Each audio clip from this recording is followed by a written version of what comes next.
tight ends coach, Blaine Stewart. Questions for Blaine? Well, Blaine, start with your position and what you've seen out of your guys, how they've grown through camp. First and foremost, the effort has been there. We really want to set the tone in terms of effort and physicality and all those things necessary for the position.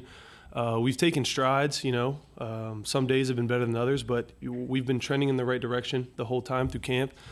Guys have gotten exposed to new roles and new opportunities within the offense, and guys have really taken leadership positions, which has been awesome to see from a coaching perspective. So, I just think we've been trying to be positive contributors daily, and we've done that for the most part. So I'm excited where we are. Talked to Traylon a little bit ago. What have you seen out of him?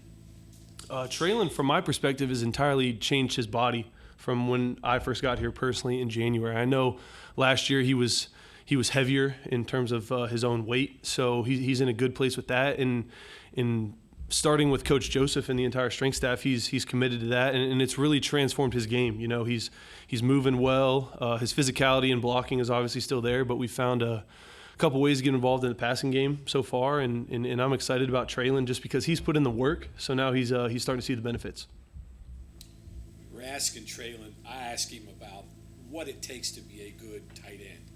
He came up with this long list of all these different skills that you have to be a tight end. Speak to what the value is to a tight end today as opposed to maybe it was pre-Gronkowski.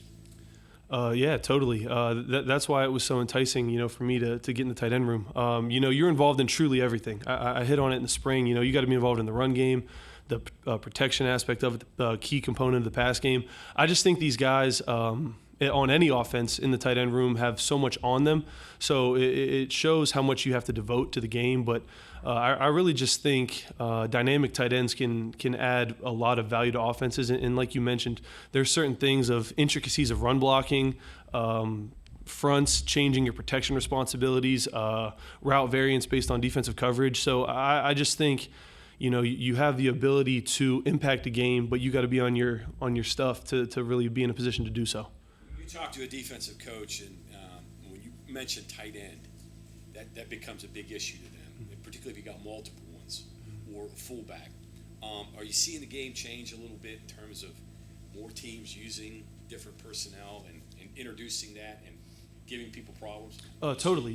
At every level, in the pros and college football, if you have tight ends, you can really, load the box and get heavy guys into block, or you can be in the same personnel grouping and spread out. And that's what defensive coaches, tend to say is a challenge when you can be in what we call 13 personnel with 3 tight ends and then line up in a bunch and be able to run the ball, and then you line up the next play and you're in empty formation and they have to match that up. So, it's all cyclical. Some teams, just thinking off the top of my mind, like the Cleveland Browns do a great job with their tight ends. They'll create easy completions, but they'll also get in ground and pound mode and really run the ball with pulling tight ends and toss sweeps on the edge and stuff. So I just think the more tight ends are involved in any type of offense, the more just pressure you have to put on a defense because they have to account for numerous things, whether that's more gaps in the run game or, they bring in an extra linebacker. Well, then you spread them out and pass the ball. That should be an advantageous matchup for the offense.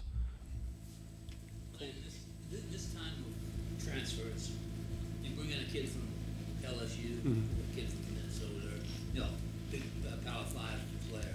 That's different than bringing in, someone from, MAC or whatever. I mean, do they expect more? Do you expect more? No. I think everyone who would transfer for whatever reason has a reason that it's personal to them to do so. Whether that's an opportunity to expand on their own role within a program. I think anyone that's joined this program has the same kind of goal to help us win, whatever that position may be. We got guys coming from D2 schools, FCS schools, major Power 5, like you mentioned. Once you get here, I don't think anyone in the program cares where you came from. It's just, are you going to be a willing member of the team and help us compete? Some guys may have a little more exposure in big-time situations. Obviously, Cole has played a full SEC schedule, and guys that have played in the Big Ten have played in, really competitive environments. So they may have that advantage when we go through our fall schedule this year. But, whether you're coming from Kent State or LSU, once you get here, we want to help you, find your role and be the best player you can be for the betterment of the team. What have you seen out of Cole Taylor? I've seen someone that's really taken a step in terms of leadership and just kind of being a guy that wants to do things right and be a role model for not only the tight end room but the entire offense. He and I had a conversation after the spring, like, man, young guys are going to follow you because you've done this thing before. He's played at a high level. He has a unique skill set. He's really dynamic in numerous phases of the game. Cole's done a great job, added some weight, improved his flexibility. Our biggest thing with him is just really putting him in a position to be successful. And, he's doing that. He's an excellent football mind. You tell him one thing and it sticks. So it's been great to help, just Cole be a resource for him and really just watch him kind of try to take the next step because we're going to need to count on him this fall. You talked about when you were hired, the emotions you had just driving to this building and walking in. Have you thought about what September 9th is going to be like, when stands are full and you're walking into the field? Yeah, I actually did think about that in our scrimmage on Saturday. We were playing, I think it was Thunderstruck during the scrimmage, and I just kind of looked around. I was like, man, it's going to be pretty cool when this place is full. I told Coleman Barnes that on the sideline. I said, man, it's starting to feel very real. So, I'm excited about that. I haven't been to a game here.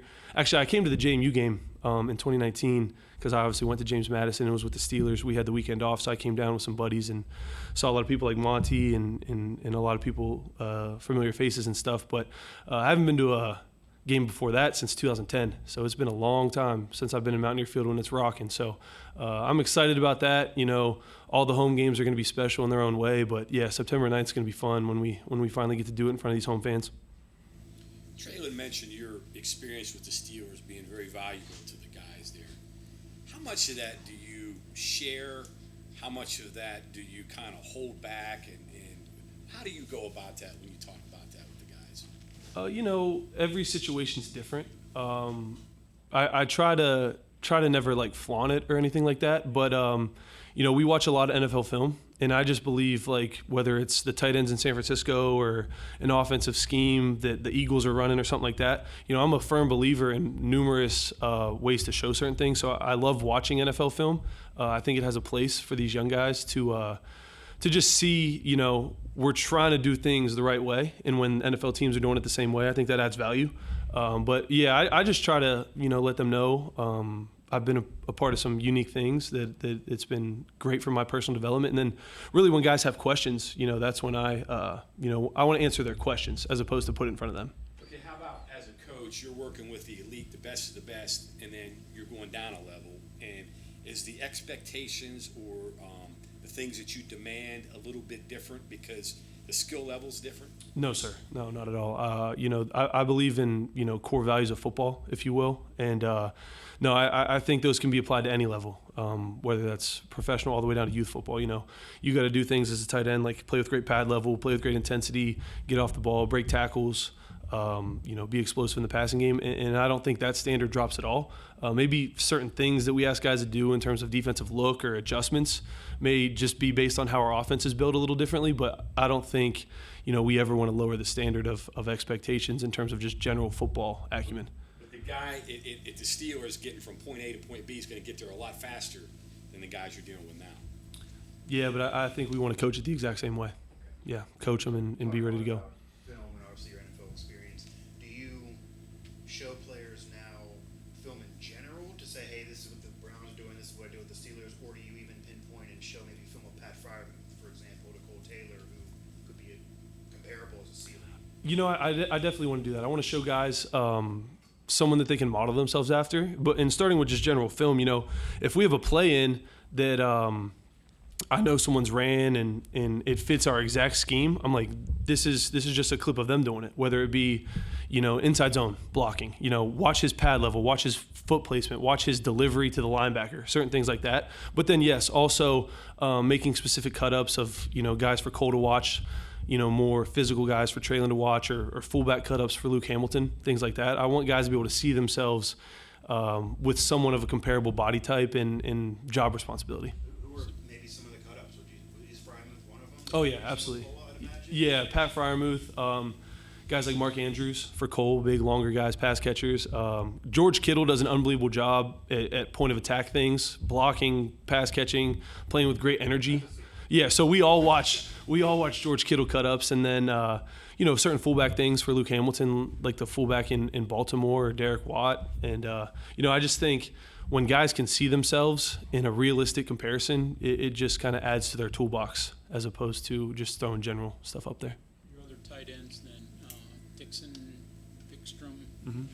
Start with those two, and then give me your two young guys too. I got you. Yeah, absolutely. Victor has really taken strides. He's in a great place physically, first and foremost.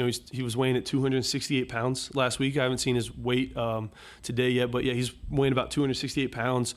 Really committed to improving his physicality and point of attack blocking. I told Victor, I said, man, whenever your number's called, you got to be ready, whether that's the one tight end sets, both positions in the two tight end sets, on special teams for sure, because you gotta be on special teams if you want to get a spot on the bus. So I think Victor's done a great job. He has a great grasp of the playbook and has really tried to improve his physicality and just overall point of attack blocking. Will Dixon, another guy that's had a lot of reps this fall, going into his second year. Really, this is his 12th month in Morgantown. He got here the day before camp last year, and that's hard on anybody. So, you jump in like that. Guys have been here all summer training. That's a hard catch-up.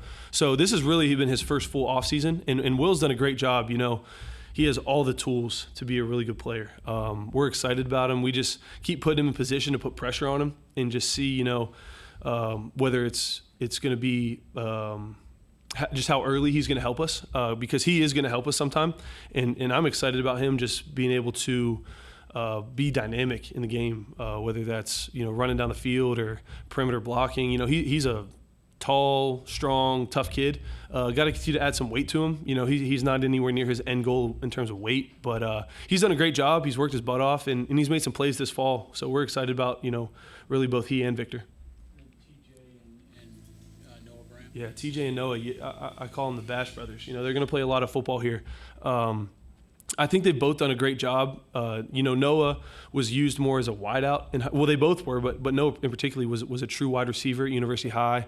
But he has an unbelievable feel for all things tight end related. Run game, he's great. Pass protection. I've tried to pull some emotion out of him. He's such just a stoic kid and just kind of comes to work and says yes sir. So I'm trying to really develop him in terms of a guy to model after Traylon. I think they have very similar skill sets. And then TJ Johnson, you see his speed and his pass catching ability, and he's gained, I believe, 21 pounds since January. So he's finally close to 230, which has been great for him in the run game. It was on me. I didn't put him in a lot of harm's way in the spring just because he was only about 215 back then, but he's 228 now, give or take a few pounds, and we've really tried to, put him in position to show his physicality, and he's done that. He's been willing to block and protect and still catch passes, and he's done a good job, and he's gonna find a very unique role here when the time comes. You've got some tight ends that catch the ball better than others. You've got some tight ends that block better than others. I guess is the message to them, hey, when you're on the field, we can't be predictable. When you're on the field, you're going to run. Is that what you're telling these guys? Yes, sir, absolutely. We want to have a very just diverse personnel groupings. So like when a certain guy's in, it can't be all pass, and when a certain guy's in, it can't be all run. So we're really trying to, as we start this game plan for week one and then throughout the season, that's on myself and the offensive staff to make sure we're not predictable in terms of who's on the field and putting guys in certain positions. Obviously, personality in certain moments can be dictated by where guys are, but I'm excited about really all the tight ends that when they're in and they're asked to do something, they're they feel good about it from an execution standpoint, both physically and mentally. This is kind of a broad question, but to play 12 personnel Mm-hmm. like continuously Mm-hmm. requires a bunch, right? Mm-hmm. Depth, what your guys can do, what the rest of the offense can do, what the defense is doing. So again, broad question, but what has to line up for you guys to play that package and be good at it? I think anyone that plays 12 personnel has to do so for a reason. Whether that's getting an extra blocker in to, if they don't load the box, you feel really good about your run game numbers. But then when they start to load the box, the wideouts eye should light up because 12 personnel can invite a lot of one-on-one opportunities on the outside. So I just think based on any given game plan, whether if a defense is going to change their personality to 12 personnel, we have to be able to execute in both the run and pass game. I think it adds value to what you can do schematically, especially when you start getting in those spread out formations in 12 personnel. Teams have to really just account for being sound in the pass game and in the run game. So we're excited about, 2 tight end sets, but we've got great wideouts that we're going to spread out too. So it's just going to be a game by game basis. But I just think overall 12 personnel, can really open up the pass game just as much as the run game for those outside wide receivers. Okay, thank you very much, Coach. Thank you, Monty.